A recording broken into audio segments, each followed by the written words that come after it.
Today we have a very special guest joining us today. He's the former Ancient Aliens TV host for Tucson, Arizona, as well as the leading UFO investigator in Phoenix, Arizona. He runs a Facebook Live show called Petroglyphsinthesky. I would call him the king of the petroglyphs and one of the best UFO hunters in the United States.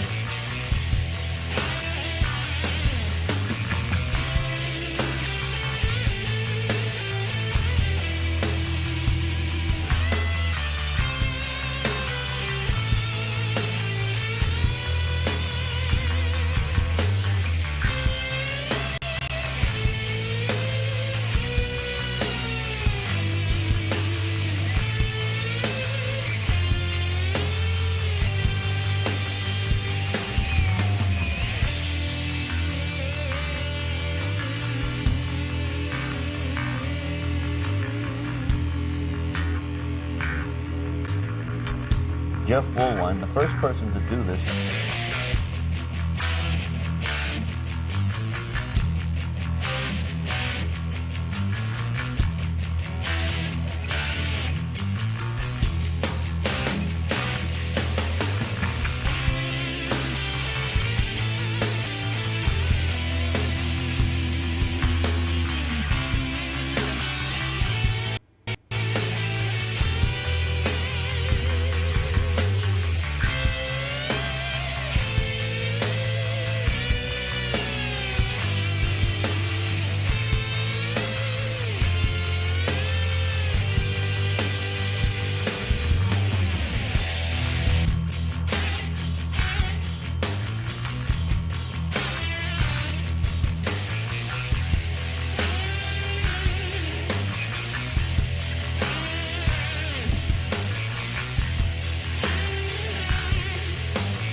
Please give a nice insertion welcome, Jeff Woolwine.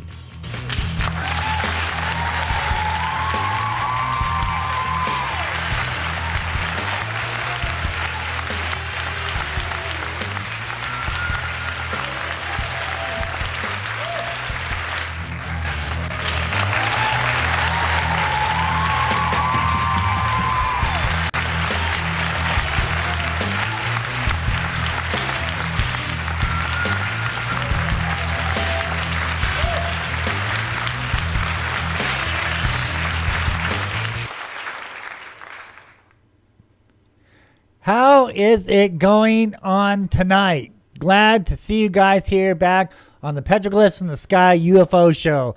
Great to have you with you, to be here with you. And lo and behold, we are coming at you not only live, but in living color HD. Ooh, my. Those of you who is watching the show at homes on your television sets are now seeing me live in HD. So yeah, the studio got a new HD camera, so we're rocking. The show is kicking ass all the time. Boy, thanks for tuning in, and we have a great show for you tonight. We're going to show a couple UFO videos, one that I filmed last year, and then another one that was filmed this year.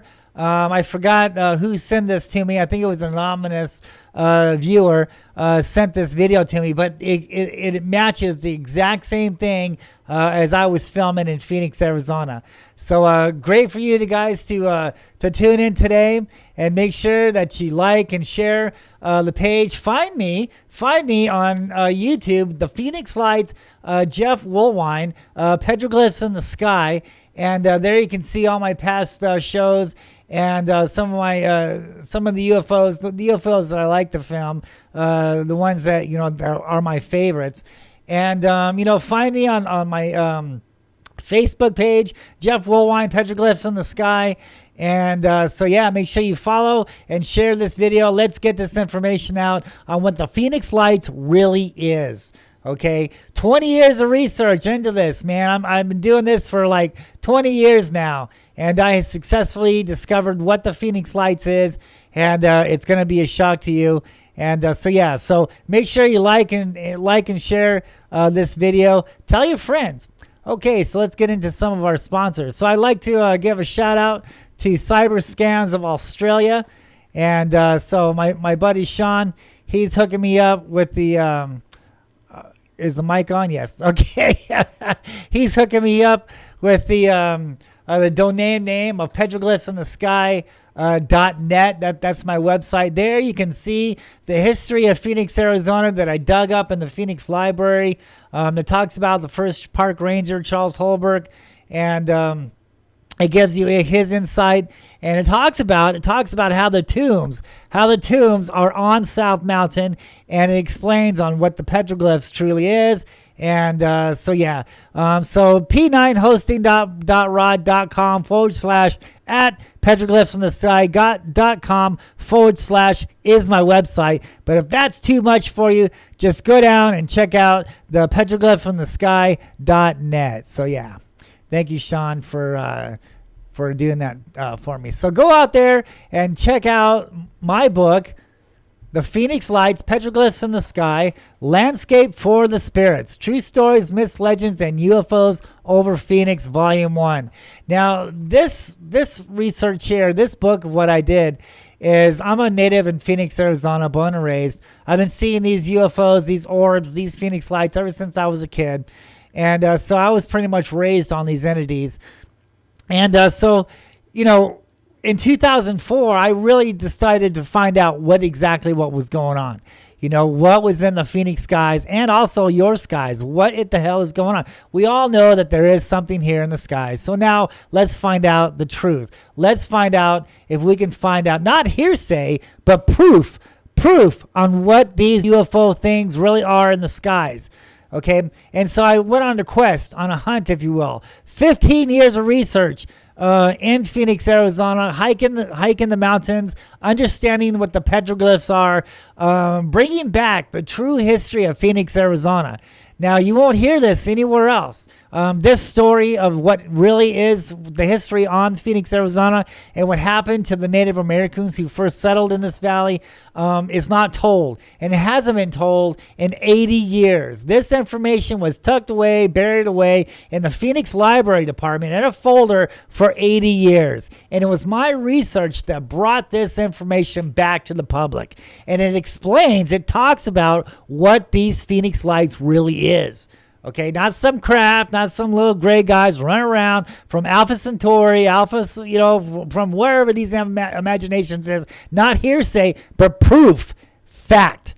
This is from the first park ranger of South Mountain Park in Phoenix, Arizona, where these petroglyphs are carved at. I successfully matched these UFOs to the petroglyphs carved on the mountains around the Valley of the Sun. No one in history has ever done this before. I was the first one to prove this. I sat by that mountain for 3.5 years, and I watched these things come and go from South Mountain in Phoenix, Arizona. And I matched them to the carvings that has been carved on the mountains over 1,000 years ago.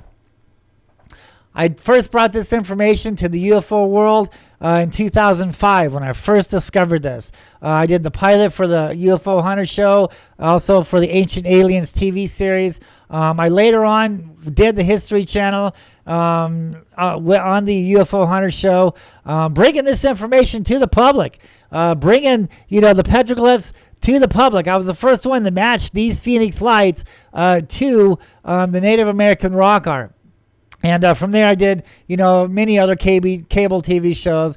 I just signed with another cable company. They're going to be showing some of my UFO videos on their show. Look for that in the upcoming future. But this book, The Phoenix Lights, Petroglyphs in the Sky, Landscape for the Spirits, True Stories, Myths, Legends, and UFOs over Phoenix, this talks about how the Mayans was in Phoenix, Arizona. There were tombs. There are tombs to this day. You can see the tombs in my book on my website. You can see the photographs of the tombs that I discovered, and you can also see the literature that I pulled out from Charles Holbrook on what he says about the petroglyphs, what he says about the tombs.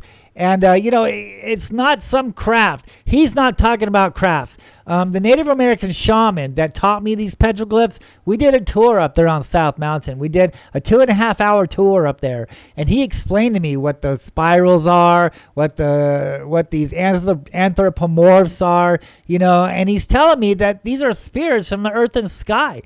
And Charles Holbrook, I really learned a lot from his writings on what happened to the Hohokam Indians and how the Phoenix Lights is a part of Phoenix, Arizona's history. It's not the first time these lights were here. These lights have always been here in this valley, in your and my skies around the world. These things have always been here, man. I'm going to give you a secret, something that I learned, that I discovered. Now, a lot of people think, that these lights are spaceships and crafts and things like that. Well, studying these things and seeing them on a regular basis and understanding the petroglyphs through a true Native American shaman, teaching me how these shape-shifting entities like to shape-shift into orbs, into lights, into flying snakes, into things like that, like Quetzalcoatl. All right, this is the flying serpent in Mexico. I have filmed Quetzalcoatl in the Phoenix, Arizona district many, many times. Quetzalcoatl is alive and well, and he's in our skies. He's back, ladies and gentlemen. He is here. I have filmed him many times. The people in Mexico has filmed him many times. And this is what's going on in our skies. They see this light in the sky, and they automatically assume that this is a spacecraft. This has been spaceships and technology and little gray guys running around from Mars, and Alpha Centauri has been brainwashed into our minds for so long. People are just assuming that these UFOs are crafts. Well, I'm here to tell you, ladies and gentlemen, I have discovered something a little bit different. These things are living entities. You see 5 lights out there? That is not a spaceship. This is not a craft. You are seeing 5 living entities in the sky. They know who's watching. They know who's not watching. This is how they're getting away with being in our skies. And I tell you what, I've been watching them for many, many years, and more and more and more is coming. And what's going on right now, ladies and gentlemen, is a little mini UFO invasion, if you will. These things are back. They have always been here. And this is what I learned. Doing my investigations out there on South Mountain, watching the Phoenix Lights many times, and discovering what exactly is going on here. So let's talk about this history a little bit, okay? Let's talk about the Phoenix, Arizona history. Okay, we all know that Phoenix was named from the fiery bird that came from the ashes of the former civilization. Now, the archaeologist wants us to believe that the Hohokam people was such a peace-loving people who lived here in the valley for 1,000 years, didn't go to war with anybody, and all of a sudden they vanished. They don't know what happened to them, but the archaeologist wants us to believe that they simply migrated somewhere else, and that was it. They never came back. Well, if that's the proof, if that's the case, where's the evidence? Where's the proof? Where did they go? We have not found any records on where these people went. Matter of fact, Hohokam is a Pima word, and the Pima Indians, along with the Tohono O'odham tribe, consider themselves ancestors to the Hohokams. Holocoms mean the people who are missing, the people who got taken away, the people who are gone, because we don't know what happened to these people. They ruled here in Phoenix, Arizona for 1,000 years, and then all of a sudden they simply vanished. Now this isn't just the same story here on the world. Many tribes around the world was here 1,000 years and then all of a sudden disappeared. They're gone now. It happened the exact same time as the Holocoms. When the Holocoms disappeared, so did many other tribes around the world. They disappeared at the same time. So the history goes on to this. What I learned from the Native Americans here, from the people who really want to talk to me about this, through the rock art, through Charles Holbrook, this is the story. You can verify this in my book. You can verify this on the website. Those of you who live in Phoenix, Arizona, go down to the Phoenix Library, go to the Arizona room, ask for the files on South Mountain Park. They will give you a file. Open that file. Boom. All this information that I'm about to explain to you is in this information. So I don't go on hearsay. Okay, I go on what I can prove. All right, I can prove this. I've been out there on the field. I've been on the mountains of Phoenix, Arizona. I've done this research for 15 years. All right, I pulled a Native American down and I asked him, what the hell is going on? What do these petroglyphs are talking about? He explained everything to me to a T. All right, then I went to the library, found out all this information. And this is the story of what happened to these Indians in Phoenix, Arizona. Now, when the Holocoms first arrived in this valley. Now, this valley wasn't all desert, right? It wasn't a desert. It was tropical-like landscape. We can verify this with the waterfalls on South Mountain and some of the other mountains around the valley of the waterfalls, and we can see evidence that the water was much higher than what it is today through the weathering on the rocks on some of the mountains. So we know, just proving, we know that this wasn't just all dried up. But when the Holocoms arrived here, they didn't know how to live. So the story goes that these entities, these spirits of the earth and sky, came up out of the sand world, down from the heavens.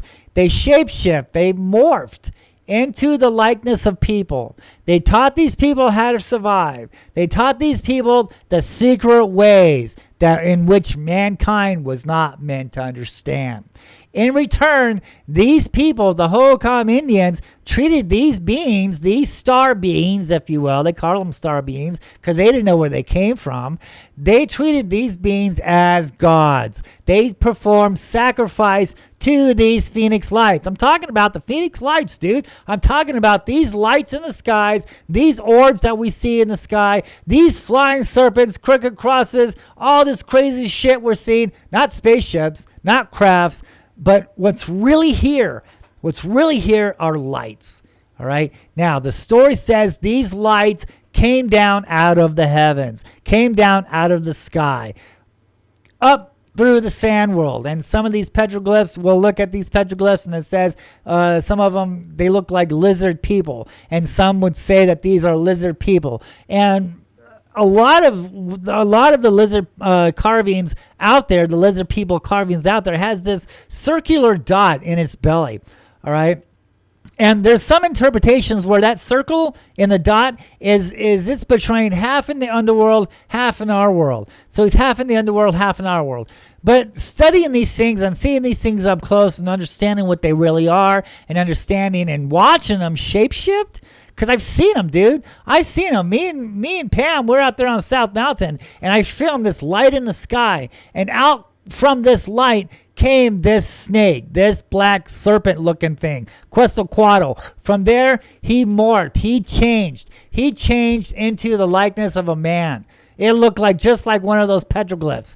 All right, so when you see the stick figure man, and it looks like a lizard, because he's got his hands in the appeasement pose, and his legs are down, and he's got this tail and the circle in the body. That circle is the orb, is the light that we are seeing in the skies today. And what is he doing? He's morphing. He's changing shape. He's anthropomorphing, as the archaeologist likes to say. He's changing into the likeness of a man. He wants to be accepted. He's looking like, me and you. He wants to be accepted, And he's got all these magical powers, and he's telling these people, look, this is how to survive. This, and in return, worship me. I am your God.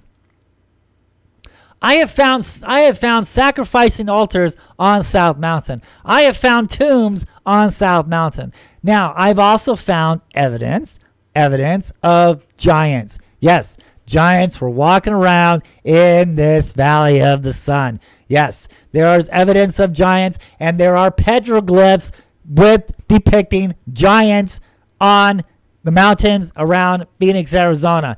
This story, the true history of Phoenix, Arizona, is deep. All right. This has been covered up for the last 80 years. And it talks about what we are seeing in the skies today. This is a big cover-up, dude. This is a big secret. They do not want you to know what is going on here in the skies. They would rather make you believe that it's some spaceship going across the valley, and they're here to help people, to cure cancer, and to help us. And that's bullshit, dude. That is not what's really going on here. The big secret, the big cover-up is these things are real. These things have always been here. And it's not really it's not, in a way, I mean, it's a miracle that they're here, right? But in a way, we have to look at the history, because history tends to repeat itself. All right, to understand what these beings are, we have to understand their history. And their history says that they taught these people at that time how to survive. The people worship these beings as gods. And some of these beings actually had sex with the females, and from there outbore giants. All right. It's interesting too, because, some of these ancient scrolls that we read, when it says that these beings came from the heavens and they taught the people the sacred ways and then they mated with the earthling females and then they performed giants and stuff like that, the Nephilim. Dude, that's the exact same thing that's carved on the mountains in Phoenix. It's funny. We can go read these biblical scrolls, all right? We can read them, and then we can go off on the mountains and see the prehistoric photographs. See the prehistoric photographs of what these ancient scrolls are talking about. Now, I'm not trying to throw religion at you. Get religion out of the picture. I'm not talking about religion here. I'm talking about our history. Let's look at these biblical scrolls as the Earth's history, not man-made religion. That's bullshit, dude. Kick that shit to the curb, man. I'm talking about what is really going on our planet, dude. And it tells us, dude. It tells us that these things have always been with mankind. Whether it's through Moses, whether through Ezekiel, even the Babylonian scripts, the Anunnaki, those from the skies who came down. I mean, it's all relevant, dude, with the petroglyphs. Okay, I was the first one to prove this, the first one to talk about this. All right, it's all relevant. It all makes sense. When you look at this, in this type of situation, it all makes sense. Going into this, I was going down one direction, thinking spaceships, Alpha Centauri, spaceship went over Phoenix, Arizona, a craft, and the evidence, dude, the evidence was not going down that road. All right, couldn't find any proof of anything going over the city of Phoenix. It's been over 20 years and not one video or photograph of anything flying over Phoenix, Arizona.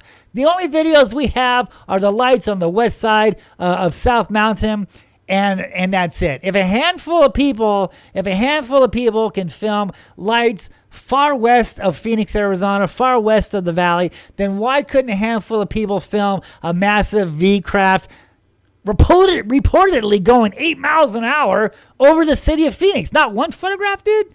And you know how stories blow up. It went from, a half a dozen people seeing the lights to 100 to now 1,000 people. Now like thousands and thousands of people saw this ship go over Phoenix, Arizona, but not one photograph, not one video. You have to go with what makes sense here and what's credible, what we can verify. And we verified the lights over there on the west side of South Mountain, between South Mountain and the Australia Mountain. Australia means Star Mountain, and isn't that a coincidence? And it wasn't no arc. It was just like an arch. It was an arch. Okay, what did they do? They appeared in the sky, then they disappeared. All right, and we had sky watchers out there ready for stuff to happen. One of them was named Tom King.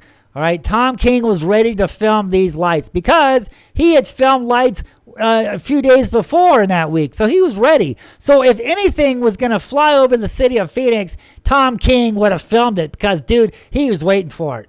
But yet all he caught was these lines over there on the west side of Phoenix, Arizona. Come on now. Let's open up reality here. Let's stop believing what people want you to believe to sell movie tickets and to sell a book, and all this crazy stuff. And let's go with what we can prove. And what we can prove is there was only lights on the west side of the valley. The rest of it is hearsay. You cannot go on hearsay. You have to go on what is credible, what is proof. And what is credible? What is proof? Well, the stuff that we can read on sacred scrolls from 3,000 to 7,000 years ago, and also what is carved on the mountains around the world. It's the same story. Sometimes it's told a little different, but it's the exact same story of what these petroglyphs are talking about. So these petroglyphs, all right, so the whole Cominians, so they worship these beings as gods, and this went on for 1,000 years, and they performed sacrifice, okay? And here comes the kicker. Here comes the history part. Here's what the people do not want you to know about. Here's what the archaeologist does not want you to know about. But Charles Holberg told this story. He was told the story from the Native Americans who actually told him what the tombs were doing, and actually from generations upon generations upon generations of Native Americans, all the way up to Charles Holberg in the 1930s. 1930s, Charles Holberg understood about these tombs, right? And here's where these tombs came from.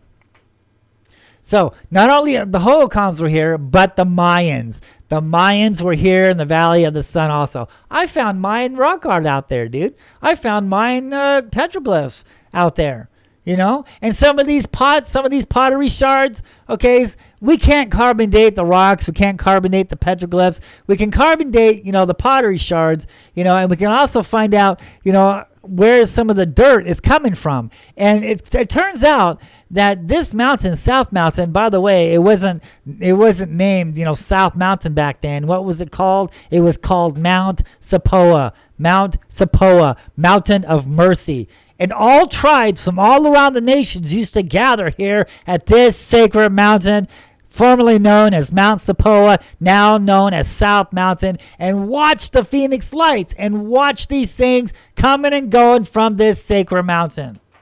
From there, they would hunt and gather, and from what Holberg's story says, a handful of gold for a handful of corn and things like that, so they were building gold and they were building idols and things like that. They were worshiping the Phoenix lights and these orbs in the skies as gods. This was fine and dandy. This was going on for 1,000 years. Until one day, for reasons unknown, the sacrificing had stopped. The sacrificing stopped. Here's where it gets interesting. And when the sacrificing stopped, that's when this desert, this Valley of the Sun, started to corrode, started to dry up. All its waterfalls were drying up. All its landscapes was drying up. The people were afraid. They were crying out to their clan's leaders. They were saying, "Why did you stop the sacrifice? You upsetted the gods. Why did you do this to us? Why did you stop the sacrifice?"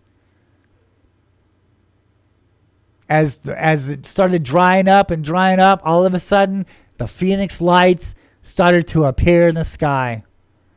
And what happened? These lights from the skies, these flying serpents, these orbs that we see in the skies today came down and took these people up into the sky, never to return.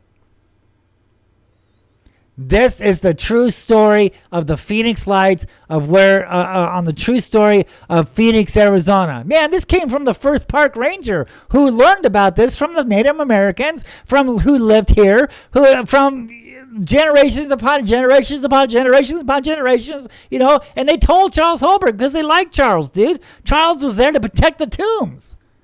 So they told him, look, this is what's here. There are spirits. There are entities. Not spaceships, not gray guys running around, but living beings, entities, watching these grounds, watching these mountains. So, after this Holocaust happened, there were some survivors to this. They ran in caves. They saw what was going on. They saw these flying serpents coming down, picking up people by their heads, and these Phoenix Lights coming down, all these orbs coming out of the sky, taking people up into the sky, never to return, and they were afraid. We have the oral tradition of this. We have the petroglyph carvings of this. The petroglyphs carved. You can go on my website right now, petroglyphsinthesky.net, and you can see right on my front page there, you can see a petroglyph where it is this tail, this line is coming out of this orb and picking a man up by his head, taking him off into the sky. There's many petroglyphs out there depicting this. So we have the oral tradition of saying what happened to these people, and then we have the petroglyphs proven what the oral tradition is saying. So there were survivors of this Holocaust. They hid in caves. And when it was all over, they knew that it was wrong to stop the sacrifice in this now desert. Everything is dried up.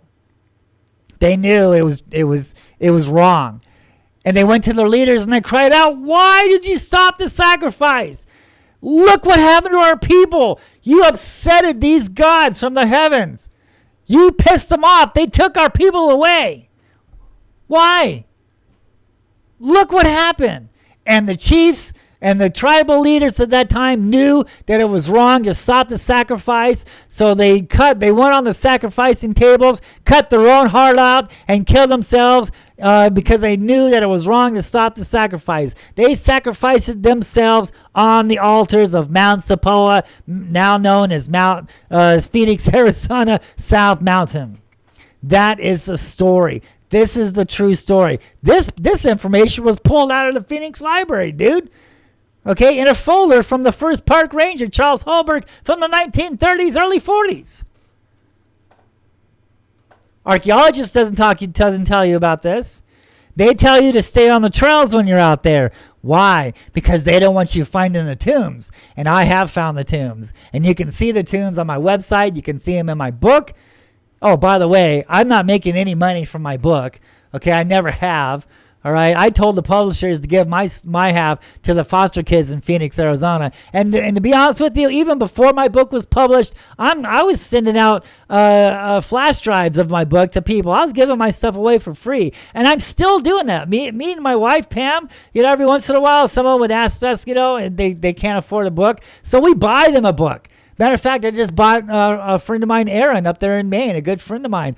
He wanted my book. Shit, man, I fucking bought one and sent it off to him. Because I don't have any books. The publishers don't give me any books. I have to buy my own books, dude. Okay, and then I send them off to my friends or to the people who want a book who can't afford it. All right, I am giving out of my pockets, dude. It's not about money. It's not about fame. It's about bringing this information to you. If you can't get to the mountains, if you can't get to the library in Phoenix, Arizona, then I bring all this information to you through my book, through my website, and through my shows.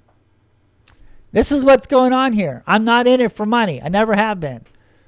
So, back to the story. Back to what really happened to these Hohokam Indians.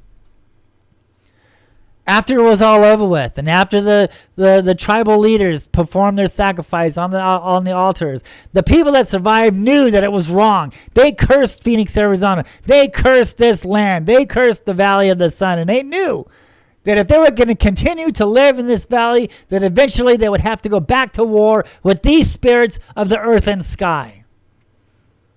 And so they gathered up the gold. And the stories say from Charles Holbrook First Park Ranger of South Mountain, this is what he says. He says what's in the tombs of South Mountain is piles of gold. You know, the Spanish conquistadors were looking for the 7 cities of gold, and they thought that Phoenix, Arizona was one of the spots. The archaeologist to this day doesn't want us to believe that the Spanish conquistadors ever made it to Phoenix, Arizona, but I found proof. When you look into my journals of South Mountain, when you look into my book, when you look on what I discovered, you'll see that Charles Holbrook knew that the Spanish conquistadors were here. I found proof that the Spanish conquistadors were in Phoenix, Arizona, but the archaeologists, you know, they don't want you to know about the altars. They don't want you to know about the spirits of the earth and the sky. They don't want you to know about the tombs. All right, they don't want you to know about what the Phoenix lights are really doing here.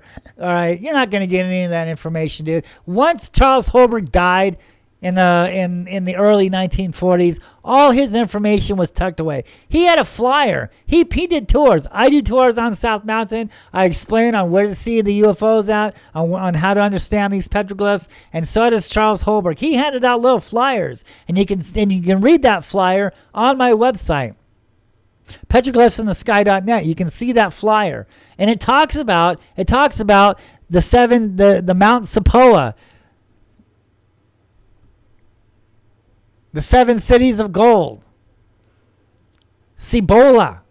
He's talking about Cibola, man. He was saying that Phoenix, Arizona was one of the cities of Cibola, the lost city of Cibola, dude. That's what he says, man. Because of the gold that's buried there. And he says the gold was as high as the tallest saguaro cactus and was as round as the sun in the sky. And all this gold was buried in tombs in the mountains of Phoenix, Arizona, in a sacred mountain formerly known Mount Sapoa, Mountain of Mercy, now known as South Mountain. So they buried all this stuff and they cursed this valley. They said never to return to this valley. And they all went back to their homeland. Where did they go back to? They went to Mexico. They cursed this valley. They knew that they could not live in Phoenix, Arizona anymore because they knew that these spirits of the earth and sky would eventually come back down. You would have to worship these beings. So no one lived in this desert for 400 years. You know, the archaeologist wants us to believe, well, they simply migrated somewhere else. Well, dude, when me and you move, we take our belongings with us, right? The whole columns vanished, boom, out of trace. They were here for one day, gone the next. They left everything there, didn't take nothing with them. This makes no sense. If something doesn't make sense, it's not credible. We can't prove it. It's not credible, dude.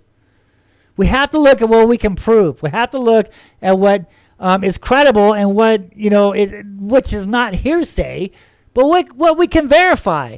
And the history of Phoenix, Arizona, and the petroglyphs, and what these lights really are, and what these things really are in the skies, is verified. Not only from 3,000 to 7,000 year old manuscripts, but from the petroglyphs carved on the mountains, and from stories of generations upon generations. You know, these petroglyphs were meant for you and I to understand. And I'm here to tell you, these petroglyphs are talking about what we are seeing in the skies today. So for 400 years, this desert was empty. There was tribes on the outskirts of this valley, and they saw the Phoenix lights. They saw the flying serpents. They saw these orbs. They saw these flying crosses. They saw these red dots, these red orbs, and things like that. And they were afraid. And rightly they should be, because they knew that their ancestors got taken away last time that they dealt with these beings of the earth and sky. Excuse me. And it wasn't until many, many years later when Jack Swelling came up over the White Tank Mountains, and he looked down in the valley and he saw the farmland. He saw the canals from the Indians. Excuse me, I need a drink. And he said, "Oh, what an awesome place to build a city." So as Jack Spelling and his people came down out of the mountains from the west side of the valley, and they arose the ashes, they started a new city from the ashes of the former civilization, the Phoenix bird. This is the true story of Phoenix, Arizona. Not only is it verified in the library, it's verified on the petroglyphs. Look at the photographs that I took on South Mountain. You be the judge. Go out there and don't take my word for it, dude. Go out there and investigate this shit for yourself, man. I would not be doing this for 20 years if I didn't know I was correct. I can back up everything that I say.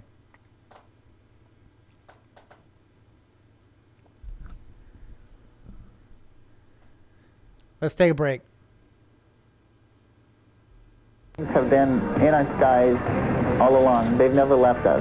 We hear from a man who has been marking down UFO sightings, dozens of them, right here in the valley. This is Arizona's best. Fox 10 News at 9. I'm Linda Williams. And I'm Rob Piercy. 97 Phoenix Lights phenomenon. Thousands claim they have seen UFOs over the Sonoran Desert. Tonight, Ramin Khalili has a different twist on this story, and it's coming from a very unexpected place.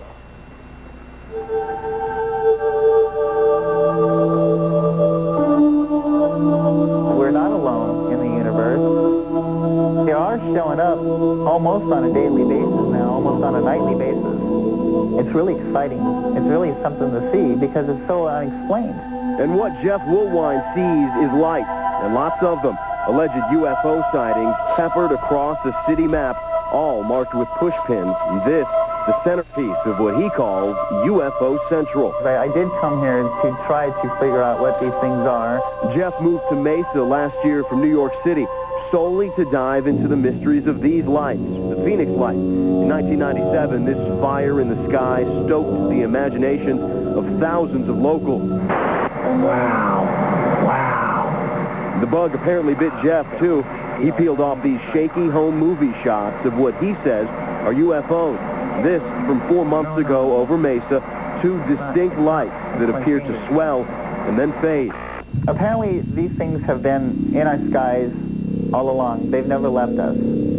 They've just been hiding. Hiding from Jeff and the others whose ideas get staple guns to UFO Central. You've heard those stories. It was this beautiful golden light, something I've never seen before. But you haven't heard this one. This man disguised to tell his UFO tale. He's scared his boss might find out. And that's because he works for a major airline, and his boss would flip over this story. He's a commercial airline pilot, a certified captain who's seen almost everything in the air, except for what he saw in the desert sky last month. It felt like I froze for 3 to 4 seconds. I couldn't figure out what I was looking at. He says it kind of looked like this. 6 lights high over Interstate 8 between Gila Bend and Casa Grande, bright and golden, and then the 2 on the east vanish, only to immediately reappear on the west, and then the whole thing flares out. I really started looking at the lights. I noticed they didn't have any of the FAA-required lighting, navigational lights, beacons, things that you would see on a normal aircraft. This from a guy with more than a decade of experience in the captain's chair. He says the lights came back on and then out and then on again and finally out for good. All of this in under an hour. Freaky for sure, with a touch of sanity. You know, as a professional airline pilot, sometimes we see things that we can't explain. And that doesn't mean it's a flying saucer with little green men running around. They're lights. We told that to Jeff back at his Mesa shrine. Told him that his lights could be just that, just lights. No. These aren't stars. These things are in the atmosphere. But he's stubborn with file footage at the ready. This video, part 1 of 31 straight nights of alleged UFO sightings.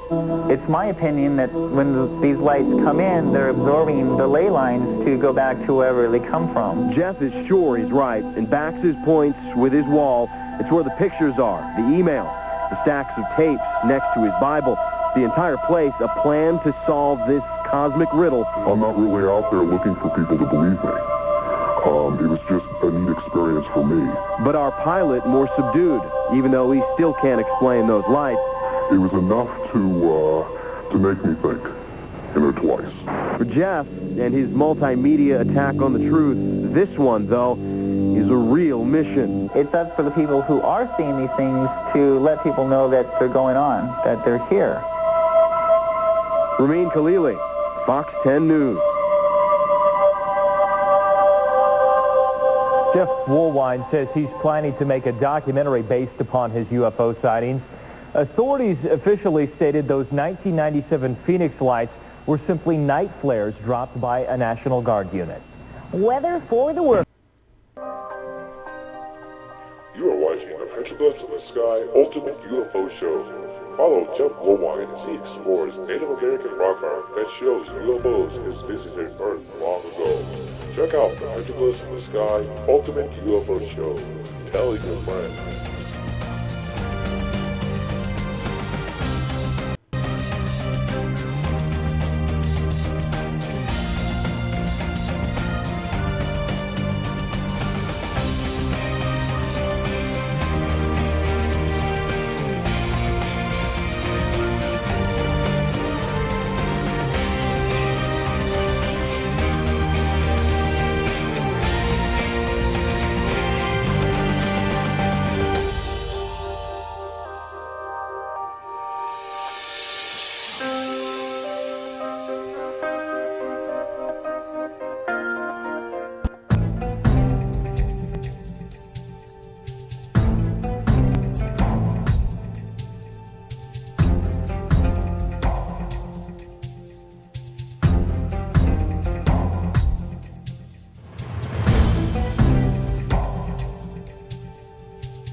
Okay, so let's talk about I want to show you some petroglyphs real quick, and then I'm anxious to show you guys these UFO sightings. So yeah, let's look at these petroglyphs. So look at this. This is a petrograph. Okay, these are paintings. Okay, I'm not exactly sure where these came from. A viewer sent these to me and asked me about them. And so let's look at this. Now let's look at this crack in the middle. You see that crack in the middle? So when I was learning about these drawings, you know, I was being taught that these spirals are actually doorways for these entities. So if we have a spiral going clockwise, it's a doorway in. If we find a spiral going counterclockwise, it's a doorway out. If we find the spiral that ends down, then sometimes it's going to end in that crack. All right, this is my point here. This crack right there is a doorway. Even though we don't see any spirals right there, I'm sure that there are some spirals close in that area, and the person who photographed this didn't get the spirals in. But just looking at this and seeing how these petroglyphs seem to be coming out or going into this crack, it's all oriented towards this crack, okay, to the emergence point, to the entrance point. So a spiral ending down, sometimes it's that crack, or then sometimes it's the ground. It's the ground that is the doorway. And so if the spiral is ending up, then there's a vortex. We're talking Phoenix lights, man. We're talking there's a vortex in the sky, and these things are coming up through a doorway from another world, from another realm, if you will, from another place. All right, it's a doorway, and they're coming in from the sky. So the spiral going clockwise is a doorway in, and a counterclockwise spiral is a doorway out. Now, there's a lot of spirals on South Mountain where there's a doorway in and a doorway out.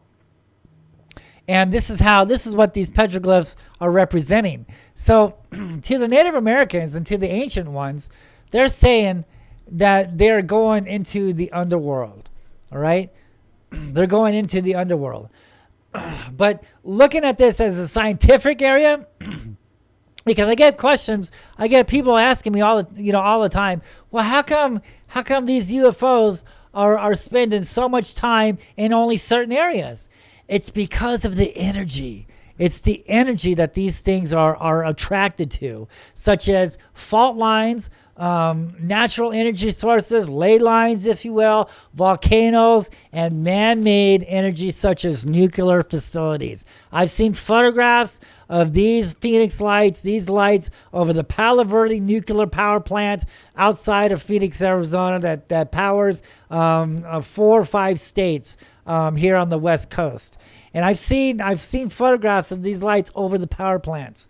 Okay, so they're absorbing energy. All right. When I first found where these Phoenix lights was taking place at, it was over there on the east side of South Mountain, and over a major power plant. And this power plant is bored down into that fault line. And in 2004, that newscast that you just saw me on, we were talking about these lights over there on the east side of Phoenix, Arizona, in Mesa. I was watching these lights the whole summer, man. These lights were right above this power plant, dude. They were absorbing the energy. Now, I get a lot of people asking me, well, how come these spaceships have lights? Why do they need lights? Do they need to have headlights to see where they're going in space? Why do crafts have lights? Well, first of all, these aren't crafts, all right? These are living beings. These are living entities. A lot of people haven't realized this yet. I discovered this, back in 2005 when I was, studying them and seeing them on a regular basis. And I just noticed, look, dude, this is not technology. This is not nuts and bolts, man. These are living creatures. These are living entities. This is what the petroglyphs talk about. This is what the Native Americans talk about. This is what the ancient ones in our history talk about. They're not talking about spaceships. Does the Anunnaki scrolls talk about crafts? No, it says some stayed and some left. It was man. It was man that put the crafts into that baloney. Okay? There's no crafts, dude. All right? There's no crafts in these texts. It talks about spirits. It talks about beings. Creatures. That's what's going on here. Now, not to say that crafts don't exist. I'm open to this. Why not? The scientists have said that they have found 7 Earth-like planets on the outskirts of our solar system that resembles Earth, class M planets, oxygen, nitrogen, maybe water. What's to say that there's some kind of advanced civilization that lives there? Excuse me. And what's to say they have the technology, they built these spaceships to come visit Earth? Why not? I'm open to that, okay? But we haven't proved that yet. We have CGI videos. We have hearsay. We have people selling me books and movie tickets, okay? We have no proof of crafts. We have no proof of little gray guys running around. So far, it's just been stories. It's just been hearsay. There's no proof on that. Until I can find proof, I'm going with what I know, what I see, what I've seen in the skies, and what the ancient ones tell me, what the petroglyphs tell me, what the 3,000 and 7,000 year old scrolls tell me, what the first park ranger of Phoenix, Arizona tells me, what the Native Americans tell me. They're not going crafts, dude. They're talking spirits of the earth and sky, living entities. Spirits that change, that shapeshift.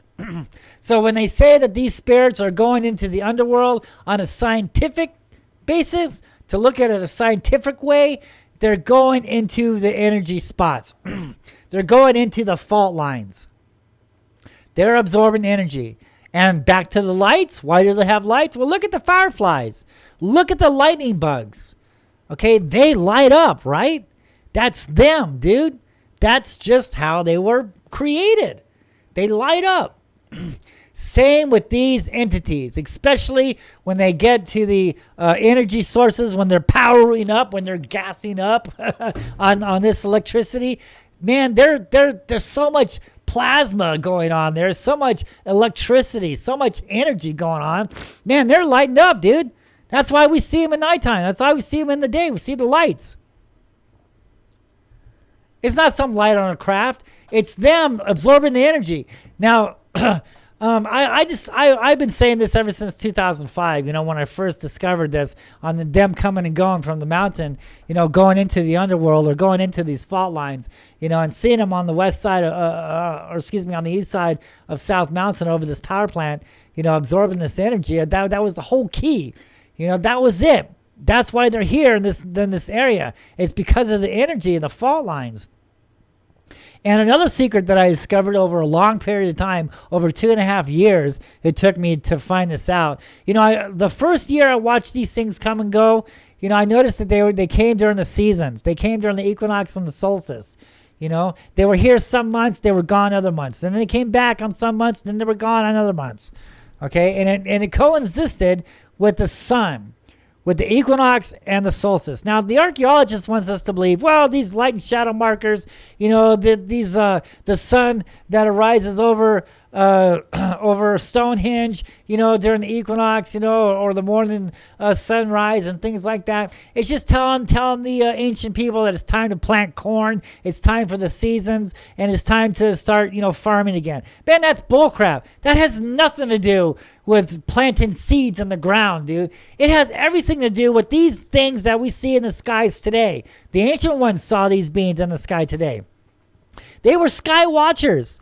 Okay, they did more than just watch. They interacted with these beings. They knew that when the sun was in the right position of these energy spots, it attracted these beings. It attracted these lights. It attracted these creatures to this certain areas around the globe to absorb the energy.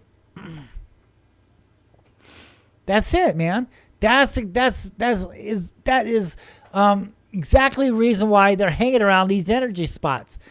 When the sun gets in the right position of these fault lines, it opens up a doorway. That's what these spirals represent. They're doorways. They open up these doorways for these beings of the earth and sky to go into the underworld, to go into the doors, to the fault lines, and to absorb the energy.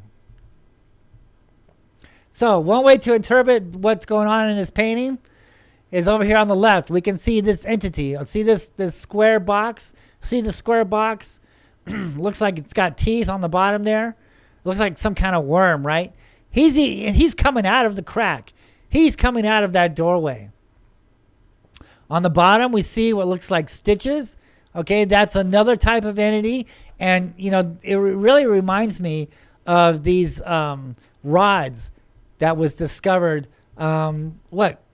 maybe close to 20 years ago. Rods do exist.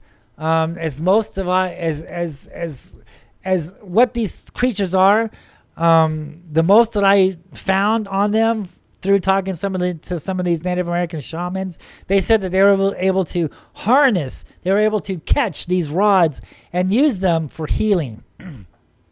How they caught these rods and how they used them for healing, that's a secret. Maybe that's for the next generation to find out. But this generation, I discovered that the rods are real. I have seen them. I have filmed them. Other people have seen and filmed these rods. Rods are real. And there's a lot of people out there that film these bugs in the sky and they think that they're rods. There's a big difference, man. There's a big difference. We won't go into that today. But these rods have been verified, by people filming them today and carved on the rocks out here on some of these sacred mountains. So yeah, I would have to say that would be a rod there to the left. All right, now look at this over here to the right. Remember I was talking about these lizards? So we know that this is a regular lizard because of the way his arms and legs are faced. Okay, so if he was an anthropomorph, okay, if he was a shape-shifting, this is anthropomorph is just some kind of technical word to describe these petroglyphs that are shape-shifting. They're changing shape. They're anthropomorphing. This is what the archaeologist has named these petroglyphs. But actually, they're creatures. They're the phoenix lights. They're the orbs. They're the Quetzalcoatls. All right, they're the flying lizard men, if you will. They're changing shape. They're changing. They're anthropomorphing. And a lot of ways on how we can tell if it's a regular lizard or a regular animal is through his feet. All right. If it's an anthropomorph, if it's a supernatural animal, if you will, his feet are going in different directions. All right. That's how we know. The artist is telling us, look, this is not a regular animal. All right. This is a supernatural animal. This is an entity. All right. Look at his feet. His feet are going in different directions. But if his feet are going in the same direction as what we see here, we know this is just a regular lizard. Okay, so let's not spend too much time on that because we have a lot to get through.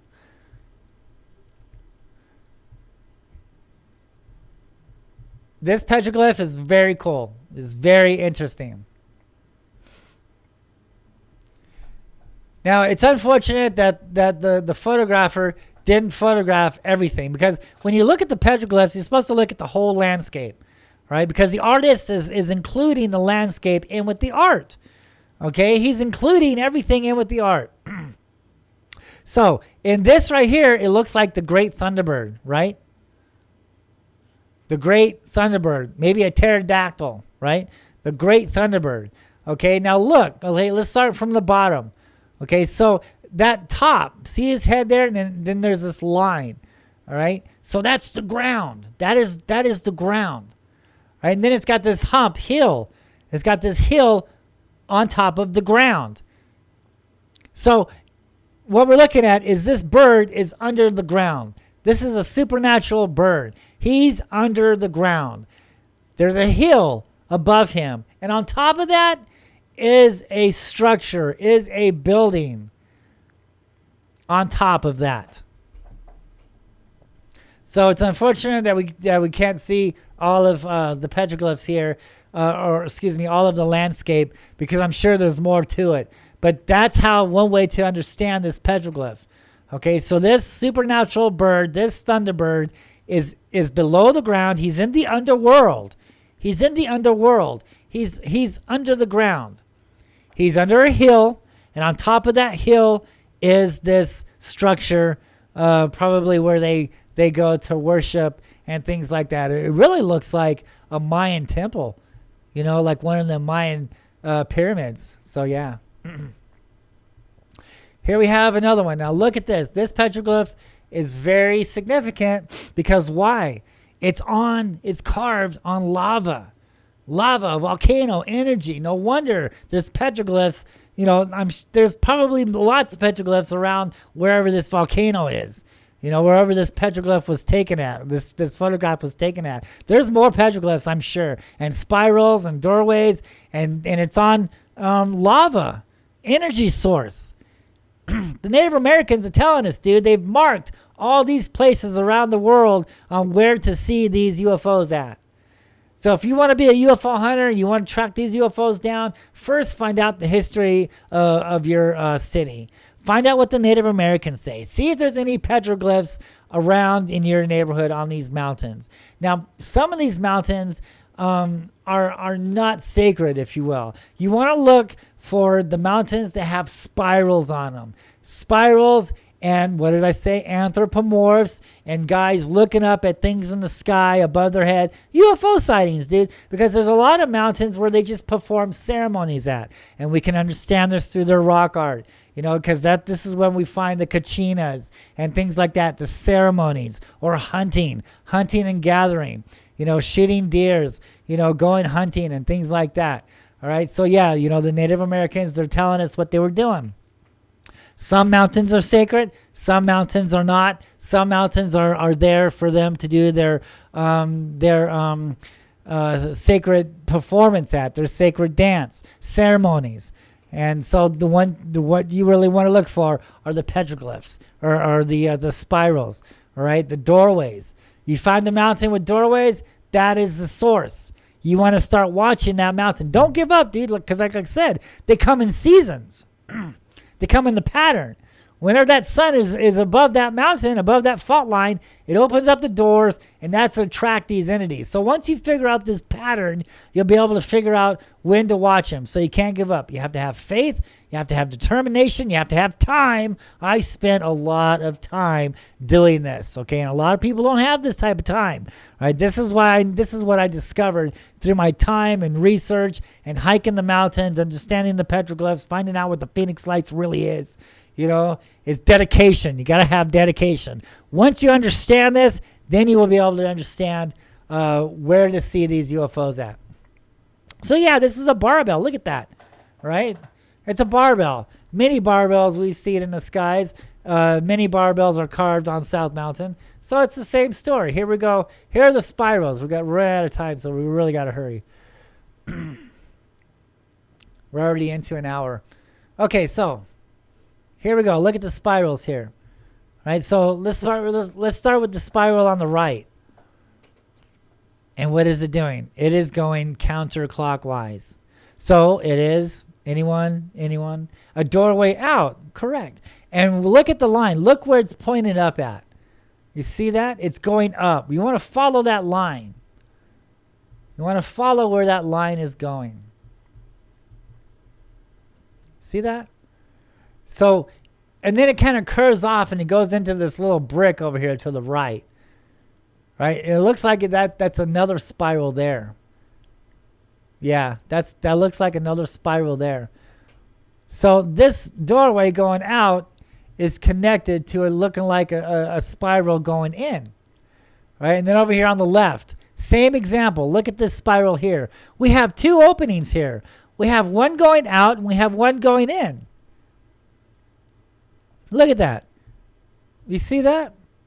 And then over here to the left of it, you can see a guy. And what is this spiral? This spiral is going clockwise. It's going down. Okay. And this man, this creature is coming out of the doorway. And over here to his right, our left, you can see another orb with a line and another barbell. And then up above that, you can see another anthropomorph entity, spiritual entity, and he's shape-shifting. This is exactly what we are seeing in the skies today. That's exactly how to understand these petroglyphs. Here's another one.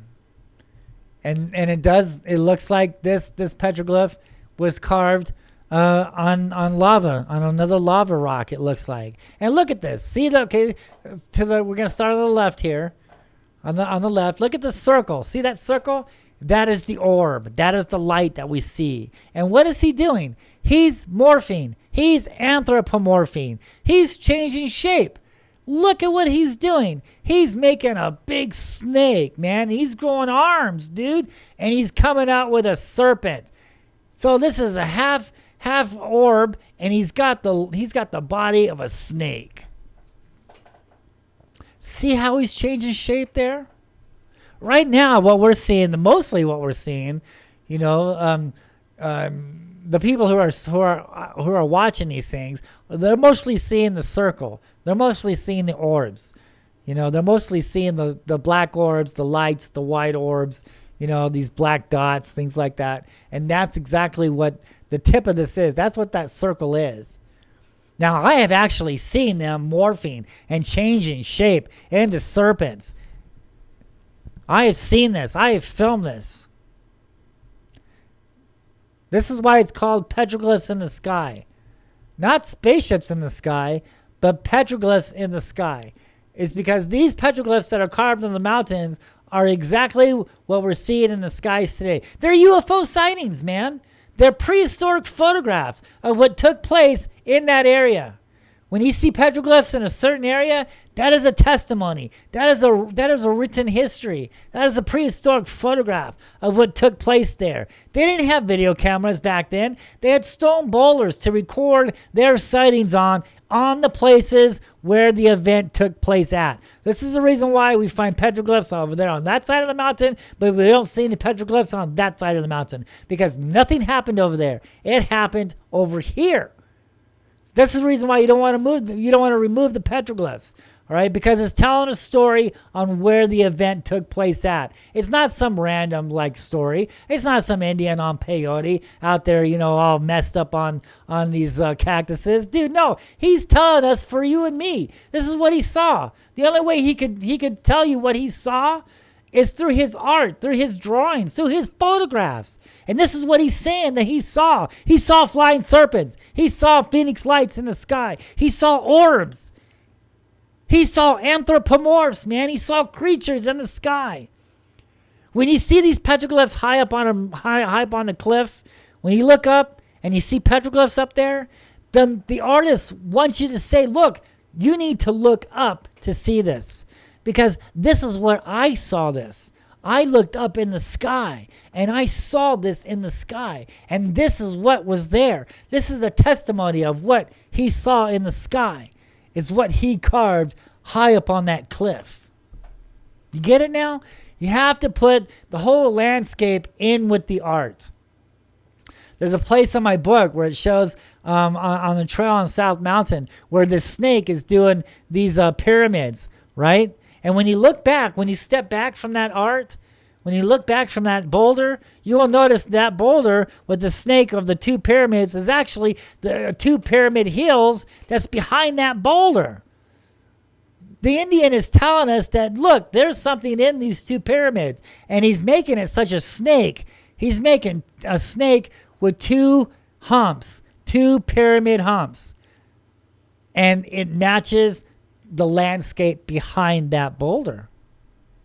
Oh, shit. Okay, so we lost the internet, but we will continue.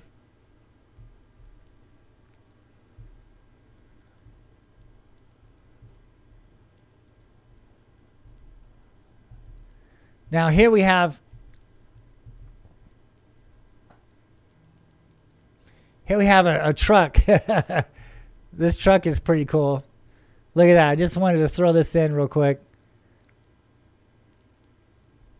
And, this is really cool. This pyramid here, or this pyramid, these petroglyphs here, that's really cool. This truck driving around. And it's a shame that he doesn't really understand what he's seeing there.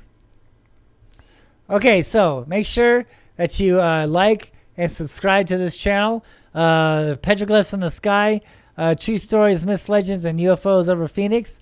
That's my book. I got distracted. Excuse me.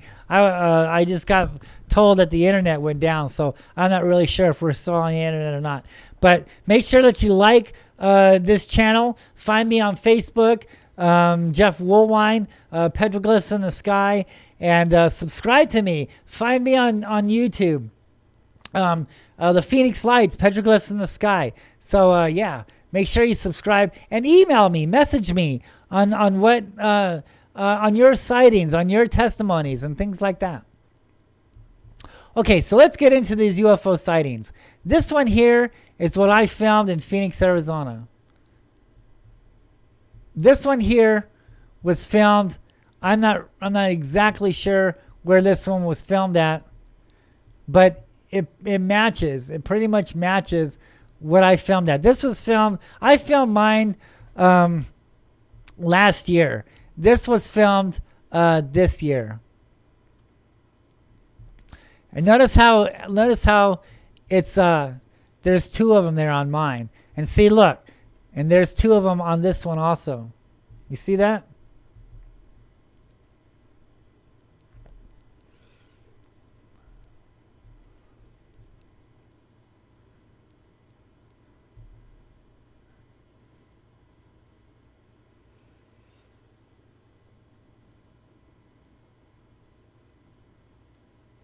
It'll repeat itself.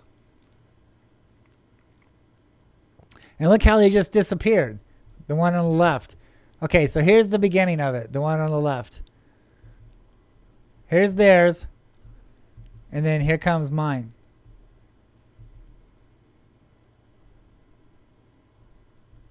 Look at that. See that orb? That's exactly what these petroglyphs are depicting.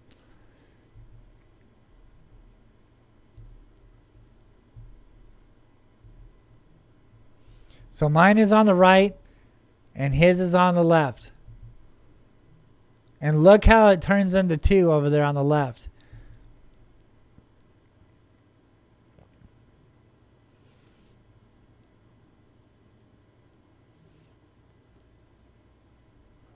Look at that. Isn't that crazy? It just changed. It anthropomorphed. It changed. It changed into two. You see that? Now look at mine. Mine will change into two also.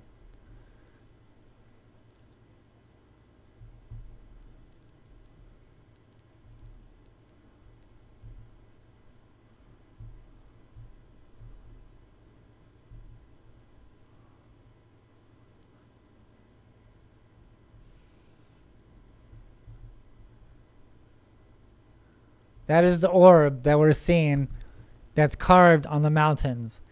And they shape shift. They change shape. They morph. Look at that. See, they're two now. Isn't that interesting?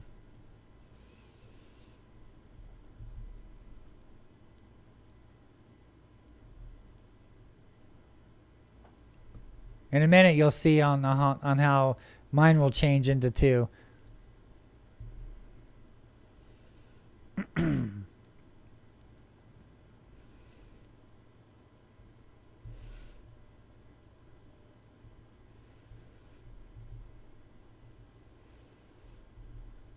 This is great footage. This is great. Someone sent this to me. I'm not sure where I got this, but someone sent this to me.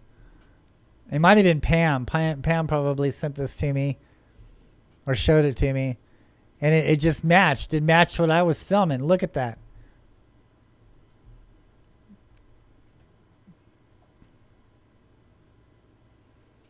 Mine is on the right. Theirs is on the left.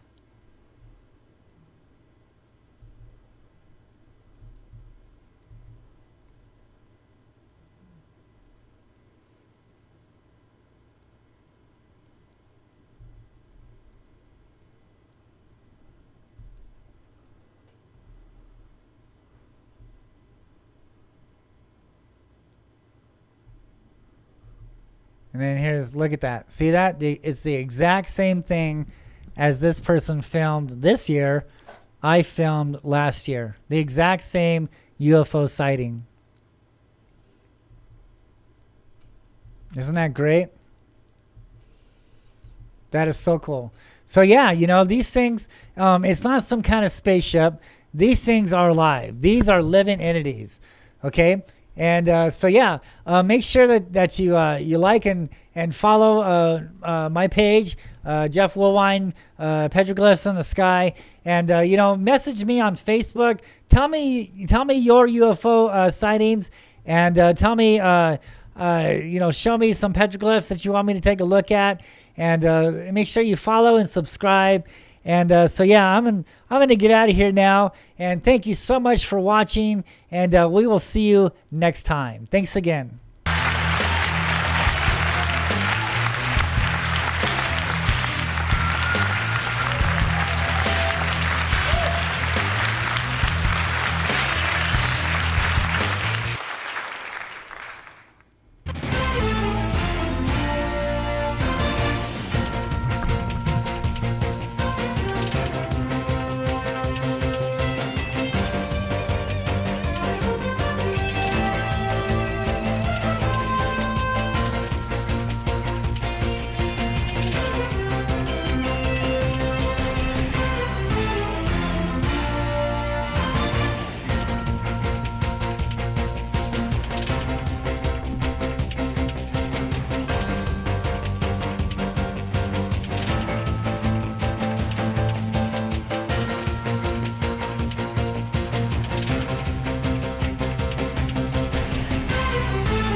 Until the next exciting episode, keep your eyes in the skies. You never know what you might see.